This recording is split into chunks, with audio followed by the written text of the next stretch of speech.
I got a real good one for you. You're going to love this one. All right. Who was a better small forward in basketball? Dr. J, Julius Erving, or Rick Barry? Murph, you go ahead and take Barry. Wes, you take Dr. J. Ooh, I'm cool with that now. That's a Philadelphia 76er. Are you okay with that? I am okay with it. As a fan of the Sixers, I figure I can't lose either way. All right, then. You go first. All right, here I go. Well, first, let me say that Rick Barry is one of the greatest and most underrated all-around players in basketball history. Now, he played 4 years in the ABA and 10 years in the NBA. His greatest highlight had to be when he led the Golden State Warriors to an NBA title back in 1975. Barry averaged 29 points, and he was named the Finals MVP. Now, what I recall was Rick Barry being rather temperamental, a lot of fussing and fighting. Yeah, and that's true. And Rick talked about it on Greatest Sports Legends. Well, now, you had quite a reputation as sort of a hothead in those days, didn't you? Well, I think a lot of people still consider me that, but what they have to understand is that I'm not basically a hothead, I'm a perfectionist. And I really cannot stand mediocrity in myself or in other people.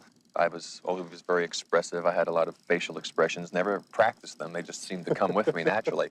Well, if you were to combine Rick's ABA and NBA stats over his 14-year pro career, he averaged 24.8 points, 6.7 rebounds, and 4.9 assists. Okay, Murph. I mean, so Rick Barry was a great all-around player, but not many players transcended their sport, especially basketball, like Dr. J. Now, like Rick Barry, Doc played in the ABA and in the NBA, and Doc's career started in the ABA, where he played for 5 years before joining the Sixers in the NBA. And in the ABA, Dr. J was named the league's MVP 3 times. But more important, he elevated the sport. Not only could he score, but it was the way that he scored. And look, soaring one-handed dunks, going up and under, rocking the cradle. This is what it's all about. The incredible moves of Dr. J are still present in the NBA. Everything Dr. J did was cool. Even his nickname was cool. On Greatest Sports Legends, Julius revealed how he got the name. Back in high school, played ball all the time with a friend of mine who was very argumentative.